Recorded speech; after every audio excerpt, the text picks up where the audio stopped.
Go Big Blue! Go Big Blue!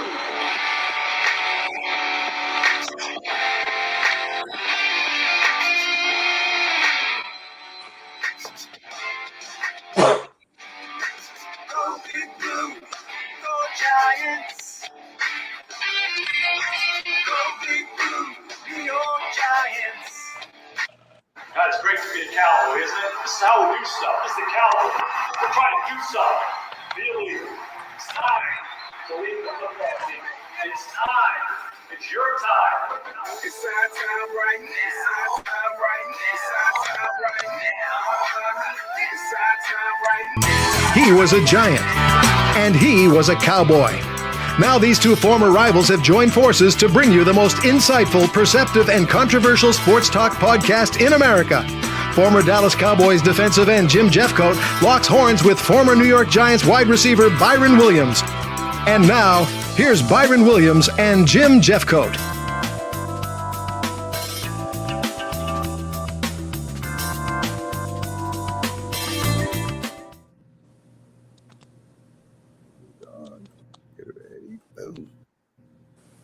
Good evening. Good evening. Wait a minute. Got to put my shield on. Cowboys lost this week, and all the haters going to come out, and they might spit on me, so I got to have my shield on. I'm glad you're doing that because the Cowboys couldn't beat the Kansas City Chiefs. What's going on? Yeah, they lost. There's no doubt about it, and there's no excuse. They didn't play well. Kansas City might have. Denver thought they figured the Cowboys out, but without Amari Cooper. Yeah, Amari Cooper. Amari Cooper. They found that if you man them and you press them, they can't get off of press coverage, and that's difficult. And the Cowboys they have to do a better job of that. Is playing against teams that are going to be physical against them. And where's Zeke? Was Zeke? I mean, did he miss the bus? Did he miss the plane? Well, he was kind of hurt. He nicked up a little bit too on that one tackle. He kind of. Yeah, he did. Yeah, but they looked like they was out of sync a little bit, and they didn't. They just didn't look like the old Cowboys the last 8 weeks. Where they have mixed the pass with the run, with the running back coming out of the backfield. And a lot of people don't realize that you got to get 5 to 6 yards on the first down to put your offense in the comfortable position, Now, my question is I've looked at it as Cooper is such a big part of this offense, and he was unvaccinated. And the problem is now he has the obviously he has the COVID, and now he's going to be out for 10 days, and that affects their offense. We didn't realize how much it affects the offense until now without having Cooper there, because he takes a lot of the coverage. He takes the coverage is always rolling toward him, and he makes plays. And now the other receivers is up to him. And CeeDee Lamb is questionable for this next game. Yeah, with the concussion. And no doubt, going into week 11, and you got to realize that, you've been depending on Cooper to go out there and make these plays. The offense is kind of built around him, and the chemistry that he had with Dak, it's just unmeasured, And then when you miss the game and you've been practicing, then all of a sudden you test positive, that's a bad flow for the offense. That kind of eliminated. Then you got Cedric Wilson. Those guys got to step up, and they had a couple of drop balls this week that didn't look too good.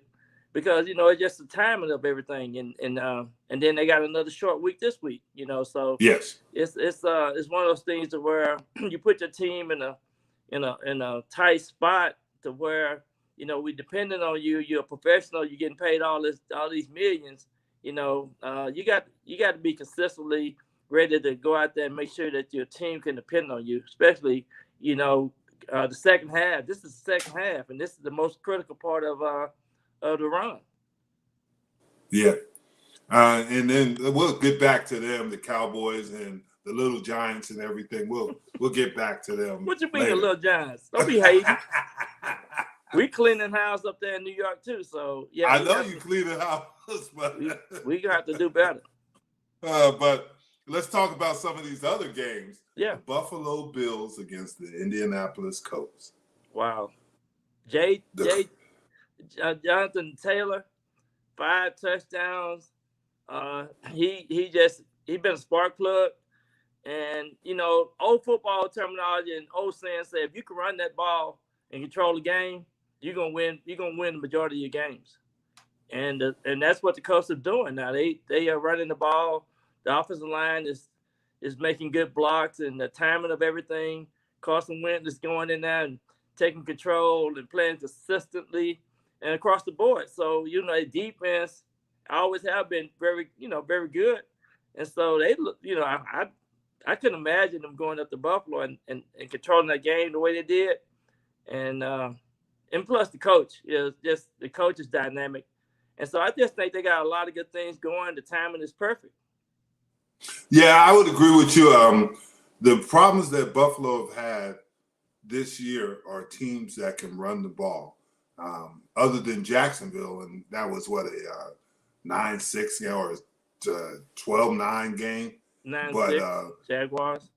Yeah, against Jacksonville, but they lost against obviously Tennessee with Derrick Henry when he was healthy, and they can run the ball. And Buffalo, for whatever reason, struggles against teams that have strong running games. And that's going to be an issue because they still got to play New England twice. And I don't know how strong you could say it is, but New England is playing at a high level right now. And Buffalo's got to get their act together. And it's funny, just like you said, as the season progressed, some teams take a step up, and we'll talk about some of those teams. Some teams take a step down. And the season is a grind. It is not a sprint. It is a marathon. Right. And you got to understand that.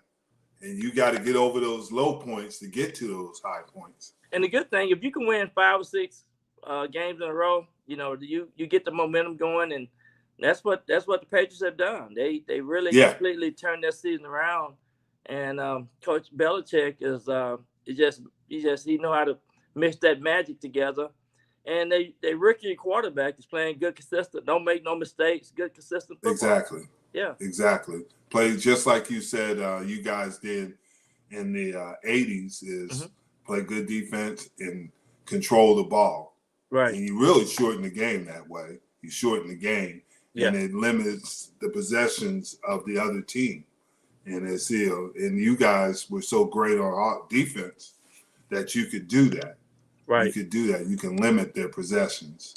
Yeah. And those 3 and outs started adding up.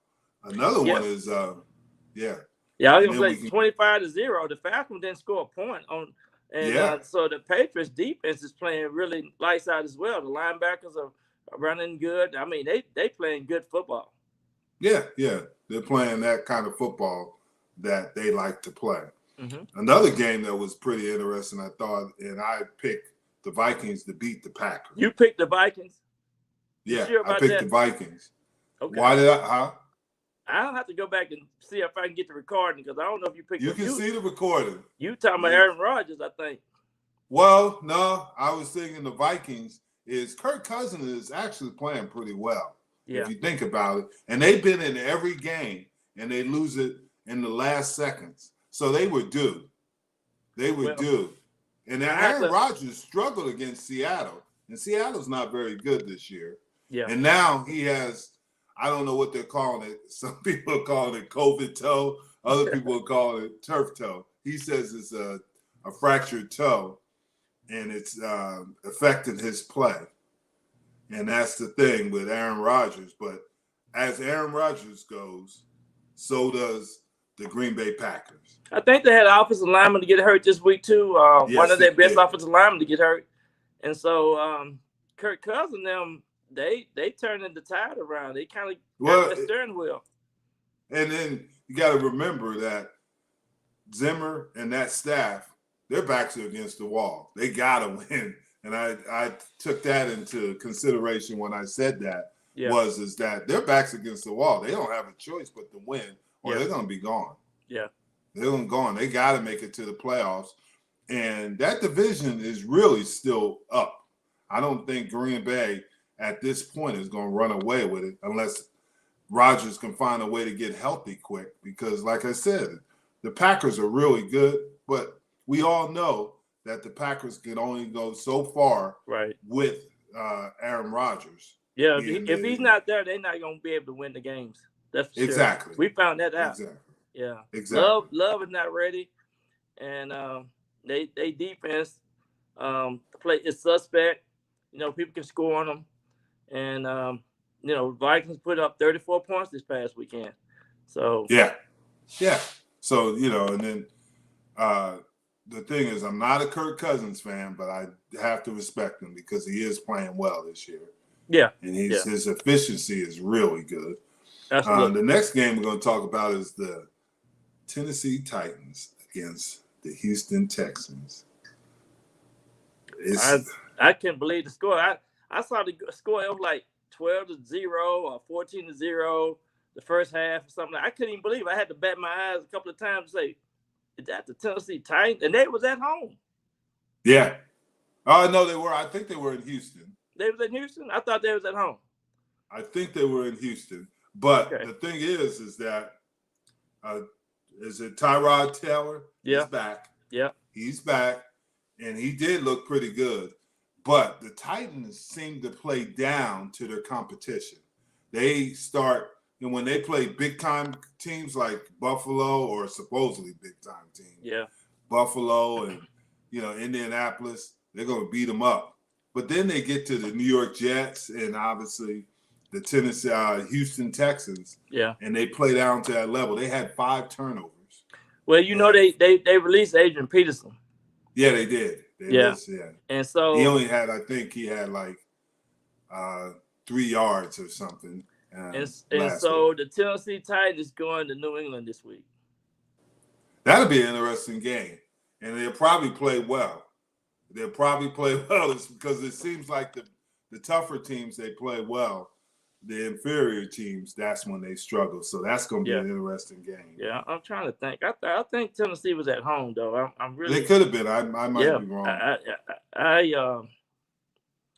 I just knew that the Texans would like shock the world. I mean, dang, who would have thought they were going to come out and win the game when they hadn't been playing that well? Yeah. So. And there's been a lot of shocks.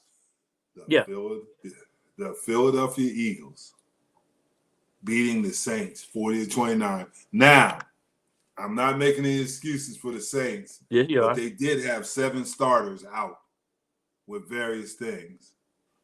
That's still no, you know, that's no. That's excuse. A lot of starters out. You got you got a good coach. You know, they weren't making no plays. I watched some of their game.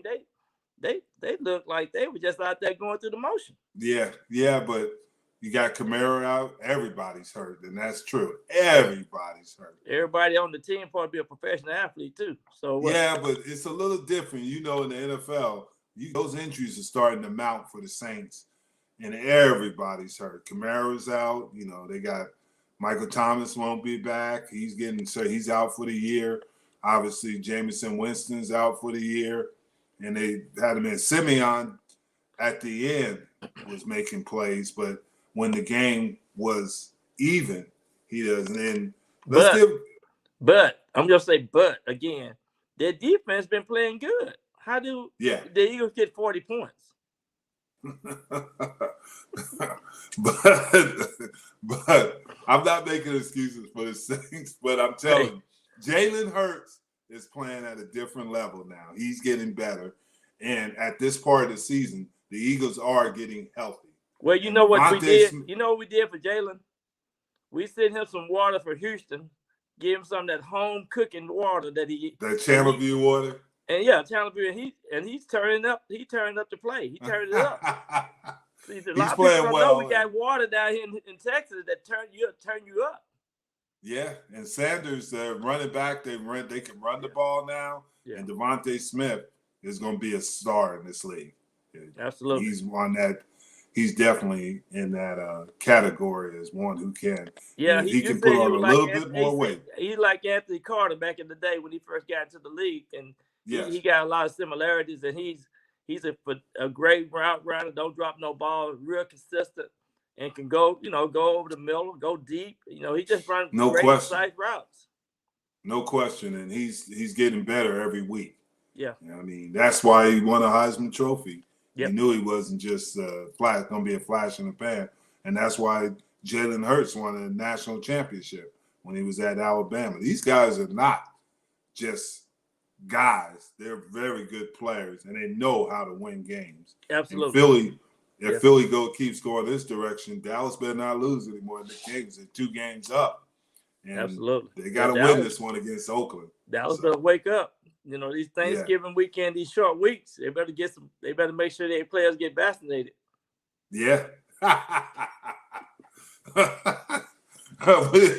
I said, we're gonna hold on. Hey, I'm just gonna tell. How about this? I'm gonna tell like it is, like it is. I'm gonna tell it like it is now. They better get vaccinated. Yeah, get vaccinated. But I'm kind of curious as why Cooper didn't get vaccinated. Is it something medical or some reason why he didn't get vaccinated? You know what I heard? You know what I heard? What did you hear? I heard he was thinking that it might affect his, in case he want to have a child later on down the road, it might affect his childbearing days. I don't know. That's what I heard. Wow, I didn't realize that. That's what I heard. In Dallas, the rumors be running around in Dallas down there. I went on the south side. I didn't hear that. So Well, that's in Dallas. That's on the south side in Dallas. They make up a lot of rumors, but it could be. That was barbershop rumors right there. Yeah. But I wasn't getting my hair cut that day, so I don't know. Them Cowboys, something else over here. To me, a lot of these things are shocking, and Philadelphia beating Saints like that. But here's another shock: Washington beating Carolina.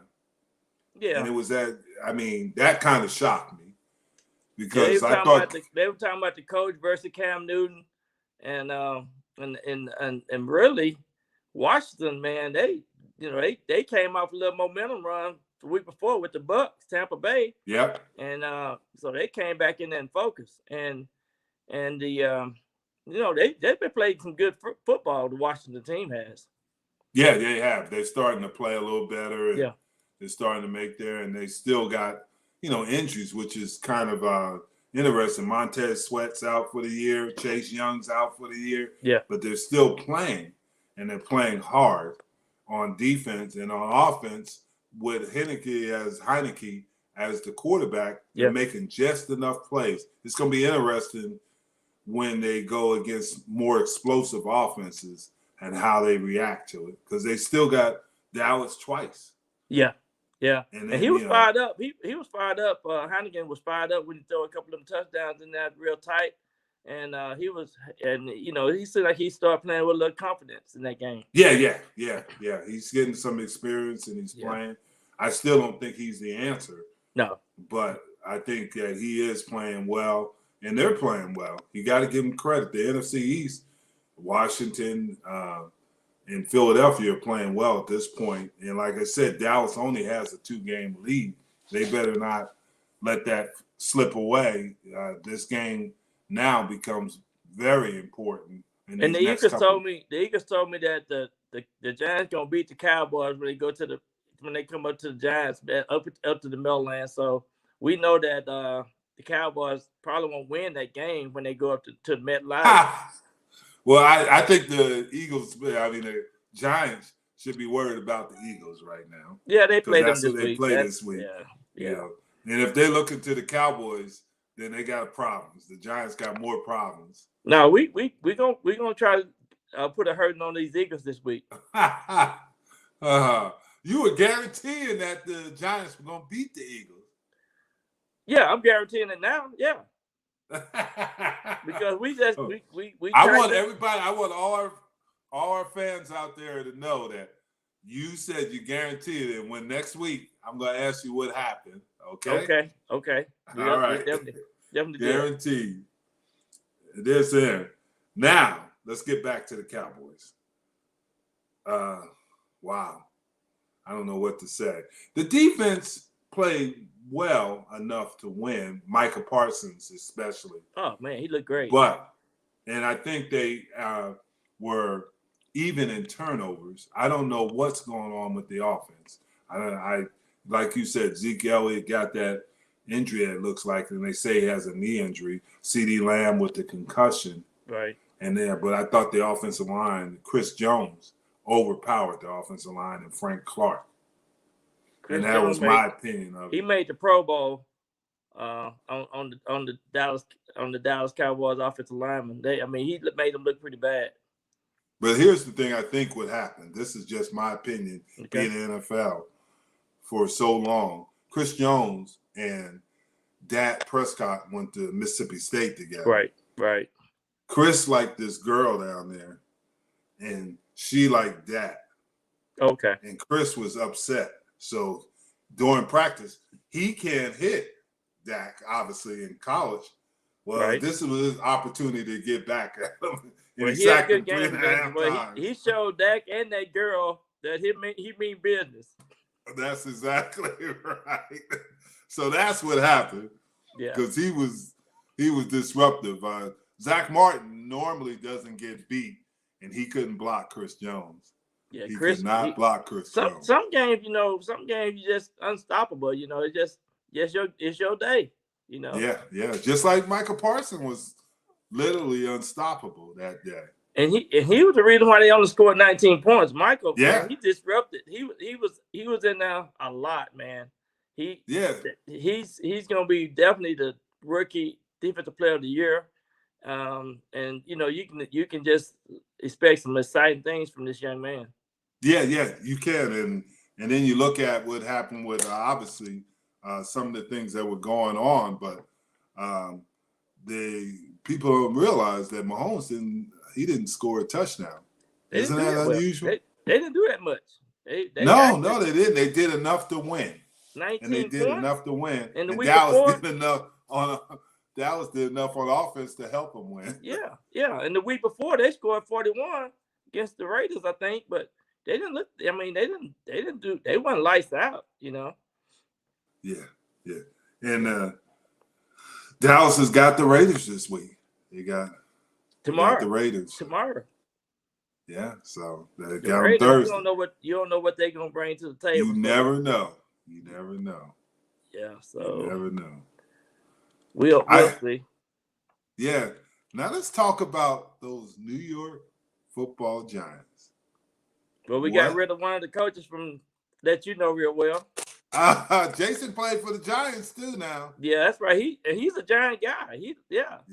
His dad a coach for the Giants. Yeah, he loved the Giants, and I just kind of feel bad about coaches losing their jobs at any time. It's not never a good feeling, but it's kind of like when you're playing and when you're coaching, you're only good as your last call, you're only good as your last play, and when you're losing, they got to use the scapegoat. So they offense really didn't do nothing this game, and they really look bad. So, I just hated that, receivers are not running good routes. The quarterback timing is off.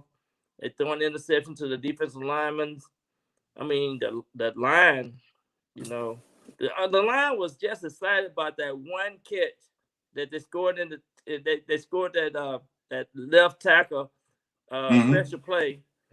And they was all excited about that. After that, the Giants didn't do anything. Yeah. I think that, Jason has to take some fall in this, no question. But the quarterback and everybody on there, and I think they're the lowest scoring team in the NFL now. So you had to make a change. I'm not there, but I'm not that fired up about Joe Judge. I think there's some things. He thinks he's Bill Parcells, but he doesn't coach like Bill Parcells. But he thinks he's going to use that. He's going to beat these kids up. He's going to give them the toughest, hardest training camp ever. And you see what happened with that. Yeah, it's not working. It's not working. It's different type of athletes out there today. Exactly. You have to meet them where they are. Now, Bill Parcells he knew everything about you as an athlete and as a person. He knew everything. When you talk to players to play for Coach Bill Parcells, they'll tell you they got some of the greatest stories you ever want to hear. Yep, and that's the thing, and that's very true. That what you just said, Joe Judge wants to be him, but he doesn't act like him. Yeah. He doesn't have that personality. You got to be yourself. This is the point. This is the difference. If I would have left my playbook in the hotel room, Joe Judge would have made me run 30 laps. When I left my playbook with Bill Parcells, he gave me the keys to his Mercedes and let me go get my playbook. See what I'm saying? That's the difference. Yeah. So, And that is true. He's gonna have to change, like Tom Coughlin did. Yeah. He's gonna have to adjust to what kind of players he has, and you can still be tough. There are tough coaches, obviously, in the NFL. That's not the problem, but you got to know. I've always thought when I coach that to get players to respond to me, you have to get deeper. Just like you said with Bill, I got to make sure those players trust me, right? And they know I have their best interests at hand. Right. I just can't go in there on game day and just tell them what to do. I got to sit there and talk to them. How's their family? If they have kids? How's their life? If everything's going all right? I have players who still call me. Yeah. And things of that nature, because you got to find out, you got to be personal with them. Right. Because these kids are not going to play for you if they don't believe you have their best interests. And that's another thing that Bill Parcells had. Those players played all out for him. I mean, it was just all out. It just, we done had Gary Reeves and Phil McConkey. We done had a lot of people on this show, and they all talking about the intimate relationship that they had with Bill Parcells. Even we got Bart Oats coming on tonight, and he'll share some stories about him, I'm pretty sure. And it's just that special relationship with the player coach. Yeah, and you have to have that as position coaches and the head coach. Yeah. Because what is it? Because you got to know, if you don't know if there's some things, and let's just use this as an example with the situation that went on Everson Griffin in Minnesota. He thought that there was an intruder in his house, so he fired his gun. And the police came, and he wouldn't leave his house. And whatever, it might have been a mental issue. Right. But you got to know that these are still human beings. They're still going through things in their lives, and that we might not understand. And we're not with them 24/7, but we got to find out, hey, what are the issues? Are you all right? Is everything going? And just ask them. I always ask them, hey, how's everything? Not football related. How's everything? And there might be stuff that's going on with their significant others, wives, girlfriends, or something going on with their family. I had one player who, before he came to play for me, his mom had passed away, and they were extremely close. Right. And could you imagine what he felt like every day? So you got to understand that. And they said, well, you're not babying. You're just being human and understand they have emotions. Yeah. And that's another thing that you do as a personal coach like that. You just say, if you need a day off or you need some time off, just communicate with him and see, how you can best resolve some things and make sure that he's comfortable with the situation. And that goes a long way. Yeah, and you could say the same thing with Calvin Ridley. Yeah. And the left tackle for Philadelphia. They both took time off because of mental issues. Yeah. So it's a different world. We have to adjust to it. And for Joe Judge to be successful, just like somebody mentioned, is that the same thing with Tom Coughlin had to adjust. Joe Judge, he's going to have to adjust. He's going to fire his whole staff. And if he's still there, then he's got some issues that he has to clear, because these kids they're not going to fight him. And then somebody asked us, Ghetto Man, gets Ghetto Man. Ghetto Man. Does he get fired? The gentleman. I don't know.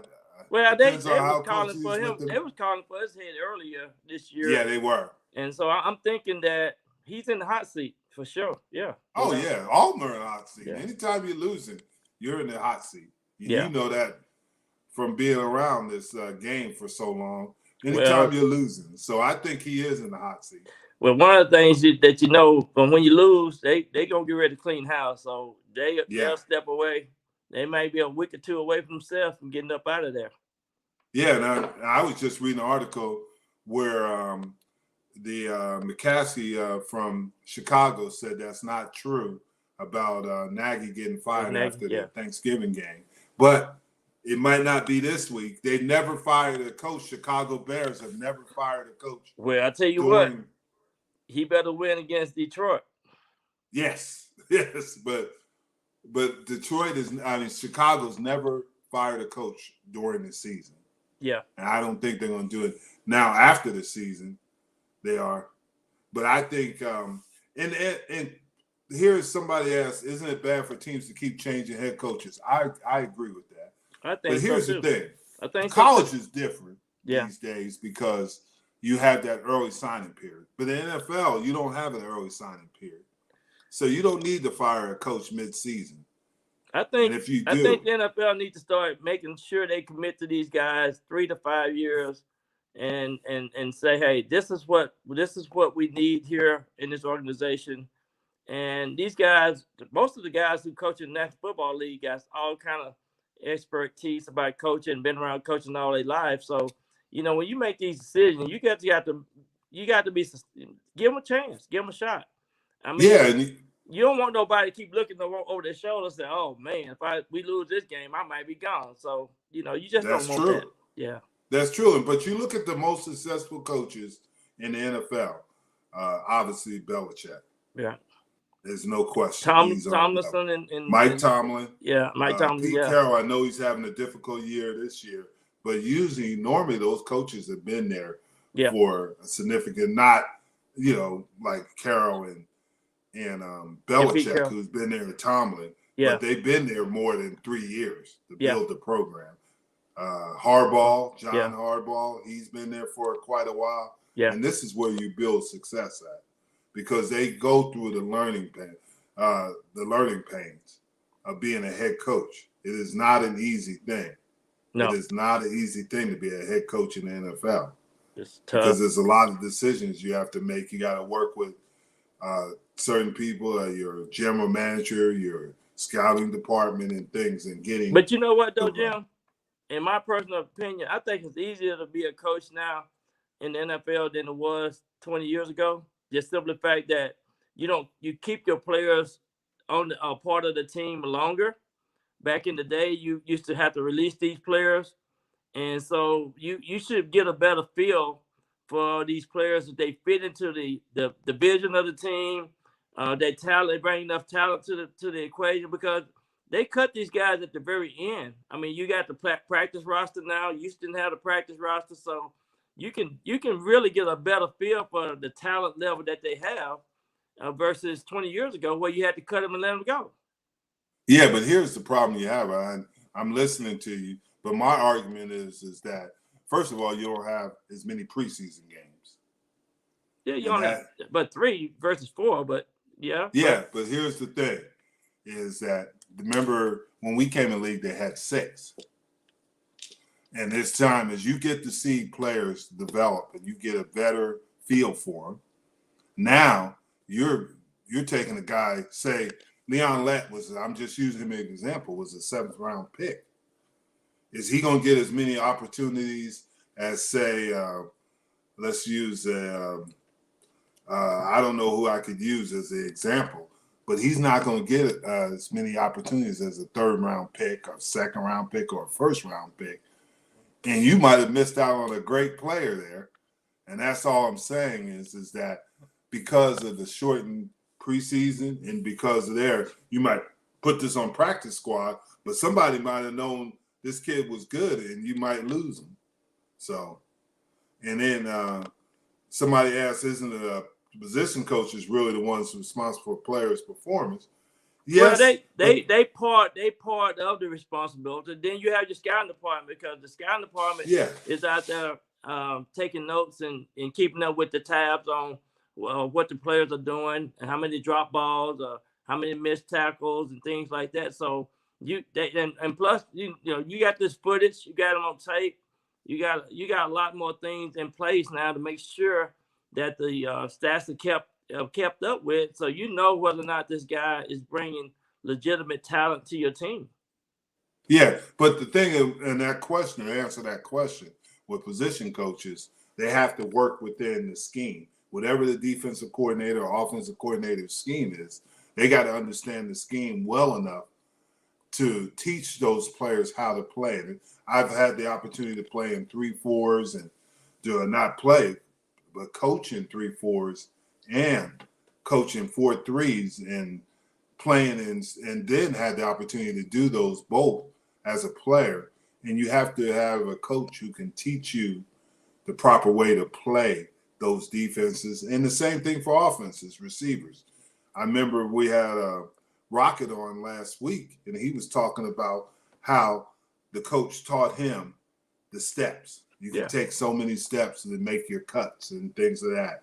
And the same thing, the reason that New England is doing so well is because I'm not sure of his name on the quarterback coach. He wasn't a very successful head coach, but he teaches Matt Jones. He tells him, hey, this is where you're going. If you feel you're in trouble, just throw it here to the back. Don't risk throwing it downfield and getting yourself in situation. He's teaching them the game, and he's taking it all in and how to play the game. Well, one of the and other that's what things, coaches I think one of the other factors too, can the players learn their playbook? Some players can't learn their playbooks, and sometimes they get released because of that. Secondly, can a player play in certain special team situations? Because you got to play a backup role. Can you go down and cover a punt? Can you go and block on the punt return? Can you be that blocker, the block punts on the punting team? So those are some of the things too, because it's not only just offense and defense, it's also special team as well. So they're keeping up with those. That you always have about 15 players that you have to put in the equation if they are good special team players. Yeah. But here's the thing: I played with and I've coached kids that were dyslexic, and they said that would be a disadvantage. The player I played with was a couple of like 3 or 4 times all pro. Mm-hmm. He couldn't, if you put it on the board, he couldn't see it. But if you did it on film, he could see it and understand it. The other player that was coached, he was unbelievable as a player, but he was dyslexic. So he had to see everything, and he had to see it on film because he couldn't see it on the chalkboard. You have to know really how your players learn. My mother was a teacher, and she always said that about coaching was a lot like teaching, and understanding that you got to understand that everybody doesn't learn the same way. Right. And that's the thing you got to realize. There's some great players that don't learn the way we would think they would. They can't look at it. They have to take it in. Sometimes you got to adjust to that. Right. Absolutely. Yeah. So what do you think about the Ravens? The Ravens? Yeah, the Ravens. I was shocked last week, but they showed me something. They're just one of those teams. I don't know if they're going to win the Super Bowl, but they're going to be a hard out. They just find a way to win. They don't have Lamar Jackson, and I know Chicago is not earth beaters, but they found Huntley did it just enough to win, and that's what they do. That shows you what you said about keeping a coach long. John Harbaugh knows his team. Yeah, he knows his players. Know his strength of how his to team get them to and how play. to make them react to certain situations. And that's why I think you don't mention Super Bowl to a lot of these teams or players because it's too early. I mean, yes, we're going into week 12.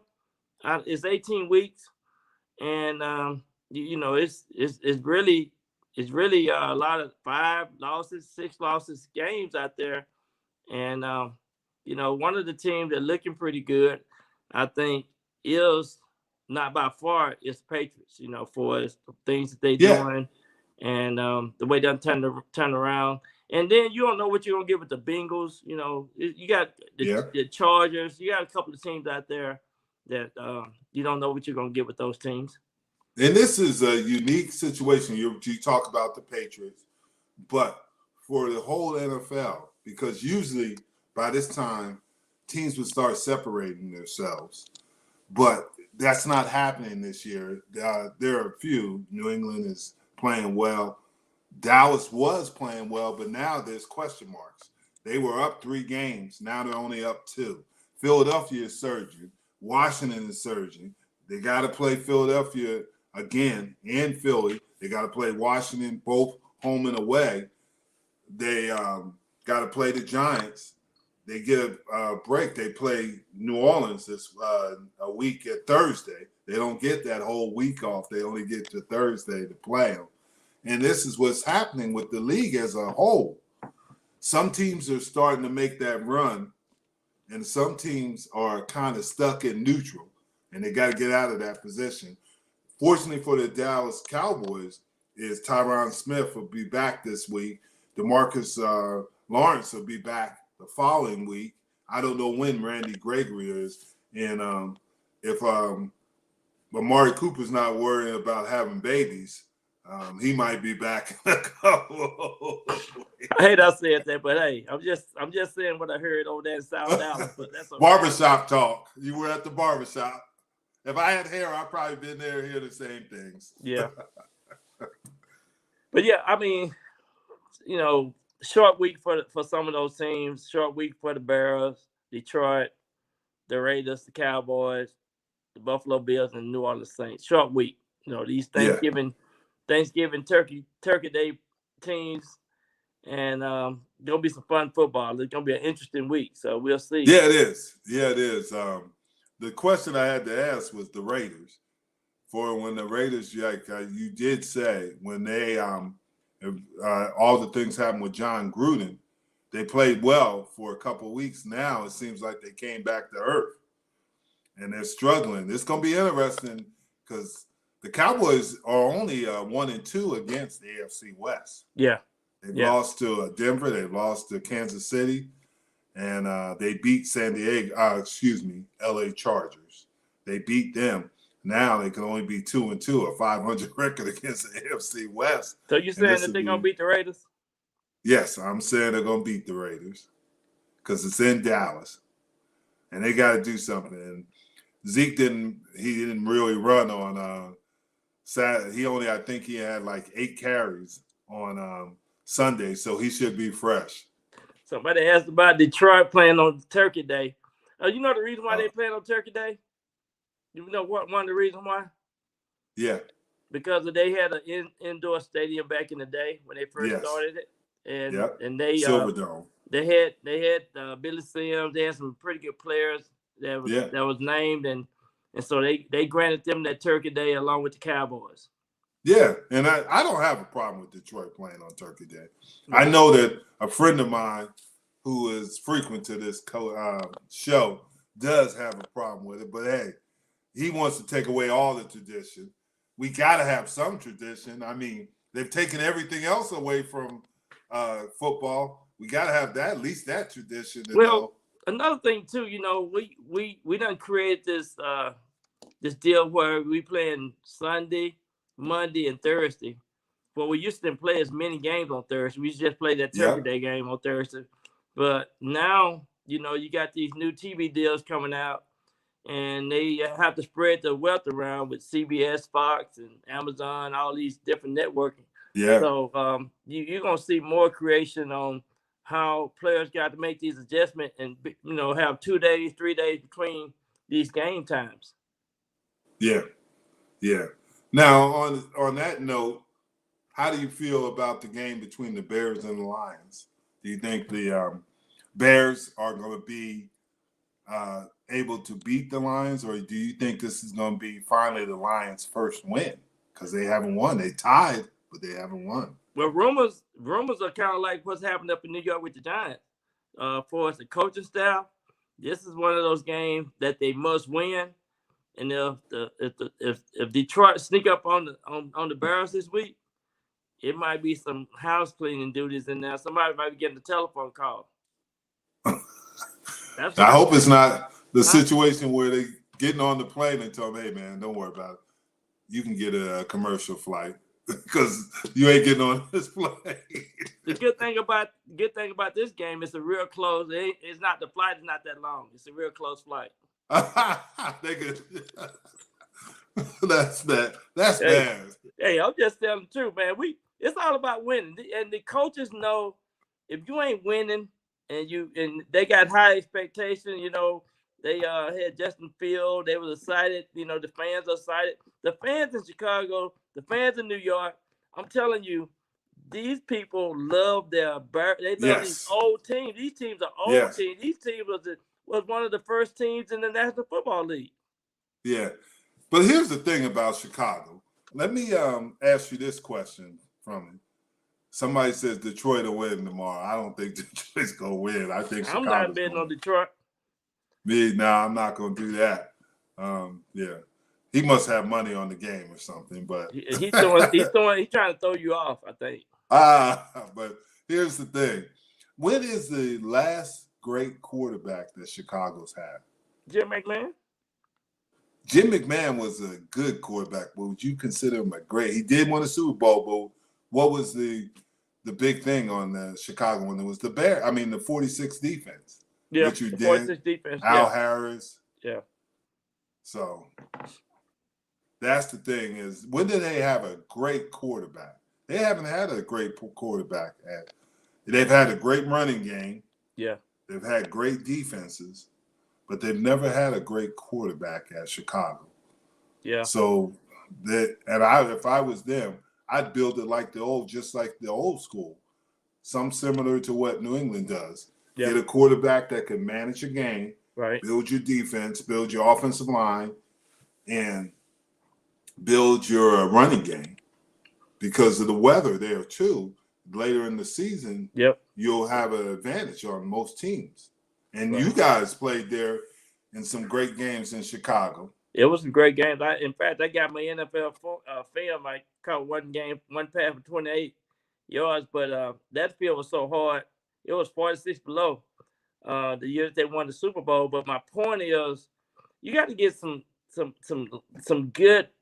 You have to get a quarterback. You have to get a quarterback. You have to get some good offensive linemen. You have to get somebody that's in there. You know, Mike Singletary, great linebacker. You got to get. See, we had all those linebackers. You got to get the core. You got to get that core in there. And I think, you know, you got to be able to rush. Richard Dent, you know, just Dan Hampton. Yeah, Hampton. Steve all those McMichaels. Guys. Yeah. Wilbert Marshall. I mean, it was an all-star. Freddie Perry. I mean, just you know, just some guys that was gonna be there to seal those holes and make some things happen, you know. So you think you're not picking Detroit, are you? No, I'm picking Detroit. I ain't picking Detroit. The only core in Chicago is an apple core. Oh my goodness. Somebody don't like the Barrows, I tell you that now. I'm thankful for some of the comments we're getting tonight. Yeah, somebody don't like the Barrows, so I like the Barrows. Yeah, I think the Bears. I like Justin Fields. I think Justin Fields is going to be all right. Yeah, he's going to be okay. Yeah, it's just that you got to build a team. And there it goes back to the same point that you were talking about, is they got to build the team around them. But if you fire a coach every 2 and 3 years, you'll never get a system in and build the team. Ditka was there for a long time with George Halas. Yeah. So, yeah, I mean, he played there and he coached there. So he played for Cowboys, but he also played in Chicago. And they gave him time to develop the team. Yeah. And that's the thing you need. Yeah. And then here's not as long as, well, it's not going to be much longer for Nagy. It might be a couple more weeks until the season's over. They definitely going to have a big interview with him after the season. They're gonna bring him in and discuss. Well, they're going to get rid of the GM too. Oh, yeah. They're going to clean house. Yeah, they're going to clean house. One of those places where they 85, that's only Super Bowl they won. They're going to clean house. Yeah, and get them. And like you said, back with the Giants, I just can't see them. This is Judge's second year, correct? Yeah. I just can't see them getting rid of them. 2 coaches in 2 years and only give them 2 years. Yeah. And I know New York is a tough place, but yeah. Dan Campbell don't cry. I know Dan, Big Dan. Dan Campbell, man, was he a defensive lineman? No, he was a tight end. Tight end. And he Yes, played right. at He was Texas a tight A&M. end. That's right. He was a tight end. He's a Texas kid. Well, we're going to give him some hope then. I think he'll be okay. I love you. You have to get them Texas boys a little bit more, a couple more days, a couple more years, you know. Oh, my goodness. Oh, nobody else, just the Texas guys, huh? Well, you know, we born with a football in our crib. You know, we. It's usually a cowboy. It's usually a cowboy star on it. No. Ah, yeah. I was a Cowboy fan. I ain't gonna lie about it. So that was gonna dang Cowboys. What you think about those Steelers and the Chargers game? That last game this week.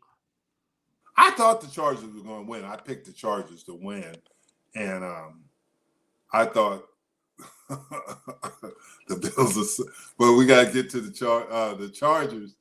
I thought that Justin Herbert, and they got the same thing, the issues, the health. But he was playing well enough to win. He just was just in the Kirk Cousins way. Is they were close games, but they just didn't pull them out. And this one they did. And I think that the Pittsburgh's got some big problems. Right. Big Ben is on his last leg, and they got to find a quarterback. That's just my opinion. Yeah, they do. They giving up 41 points, man. Their defense is a suspect, you know. Yeah. Now, T.J. Watts was out. T.J. was out. T.J. Watts was out. Yeah. He's coming back. And they had a couple guys, couple corners out with COVID. Yeah.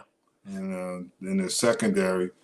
And they're a team that happens in the NFL. You can get old quick. And Pittsburgh is getting old quick. Yeah, Juju is hurt. They got a lot. That's right. They got the players hurt. Yeah, so they got the same, and that's not an excuse because it's the next man up. But they do have some issues with their personnel. Right. Yeah. Let's talk about a little bit about some of these games the Bills and the Saints play, and both of them are not playing well. So, if you're do you trust Josh Allen more than Simeon?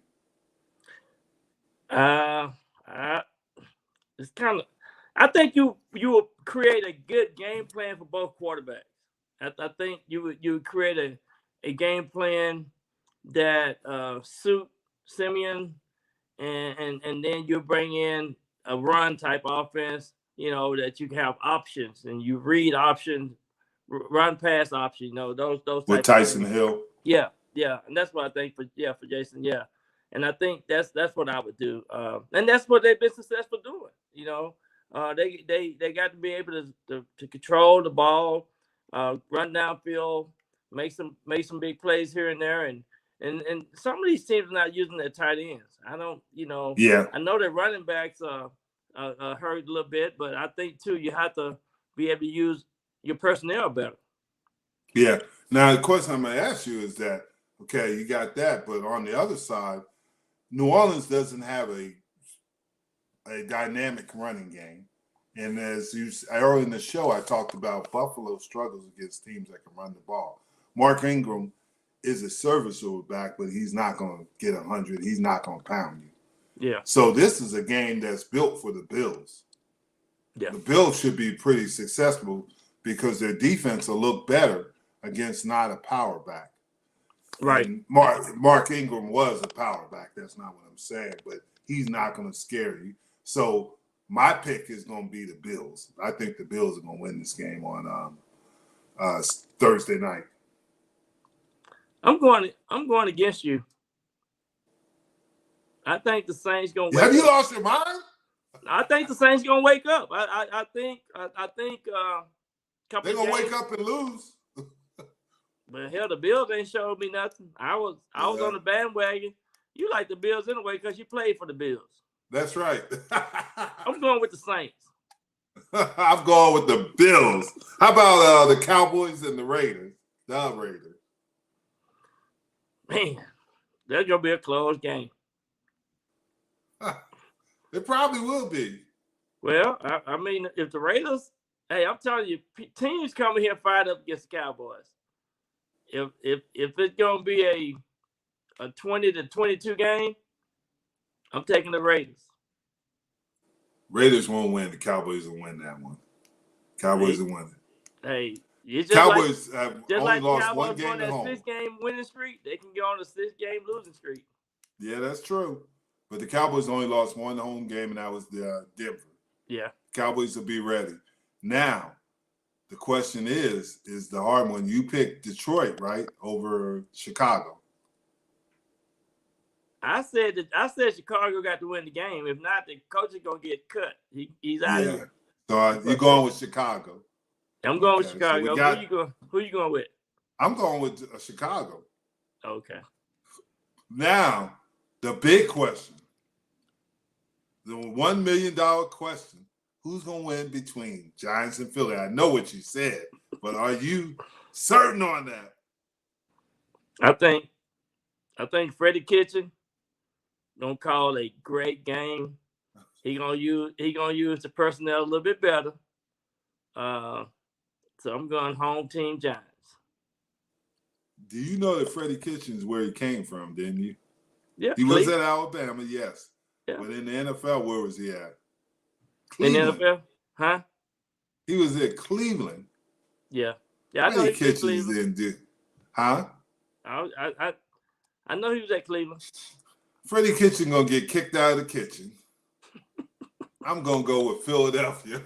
I'm gonna go with Philly. I know you're gonna go with Philly. I know you're gonna go with Philly. You didn't even grow up in New Jersey. I'm sorry. You're a traitor. I just think that Philly is playing better than the Giants right now. I grew up as a Giants fan, but I gotta be honest. I can't tell you the. Can I tell you a secret? I have to tell you the truth. Can I tell you a secret? What? This might be Philly game that they play like scrubs. You just think about how many teams lately don't look that the opposite team been winning. This is one of these weeks that the opposite team the Giants gonna beat the Eagles. You guaranteed it. Guaranteed. Yep. So yep. I can't wait for next week to come in there. This is the opposite world. They say. But the one thing I've always noticed about, and one of the commentators said this, the season doesn't start until Philly and the Giants play because they're so close. And the same thing with Washington. These teams are so close in proximity that, there's fans, there's cross mesh of fans. And that's the thing. So I think Giants have a chance. I'm still going with Philly, but they do have a chance. I think Tony gonna have a good game. My second year, I had my best game against Philly, 167 yards, 65-yard touchdown. So Kadarius Tony. So I'm thinking Tony gonna go off the chart this week. All right. We're gonna hold you to that. Yeah. We're gonna definitely hold you to that. I can't wait the next week. Either I'm gonna be kind of eating crow, or you're gonna be eating crow. I'm gonna have to wear my hat backwards. I'll tell you that. Oh man! But it's been a good thing, and we're getting down to that 2-minute warning, and there's gonna be some interesting things because after Thanksgiving, we've been talking about, there's gonna be some moves, and teams are gonna be who's the next coach getting fired. I don't think any coach will get fired during the season. After the season, I think Nagy's in trouble. Obviously, Zimmer probably saved himself if he gets to the playoffs. Yeah. But it's always a shock. I don't think Miami's coach is going to get fired. His name was mentioned earlier, though. I know, but I just don't think he's going to get fired. I think they're going to give him time. Well, here lately, it's been anywhere between 4 to 5 coaches every year. Yeah. They changing, they cleaning the house around here in the NFL. Yeah, but here's the cycle, and this might shock you. I think Pete Carroll's in trouble. Oh yeah, I heard that I think too. Pete Carroll might be the guy that nobody expected because of age and how much they've struggled. Yeah. Well, that's a 2-minute warning on what? Yeah, there it is. There it is. So, anything you want to say before we got to get out of here? Well, we're going into week 12. Week 12. It's going to be a big week. Big week for the Cowboys. Big week for the Giants. Oh, yeah. Are you going to eat a turkey leg tomorrow? I'm going to eat a turkey wing, not Turkey a leg. wing. Turkey wing. All right, then, Jim.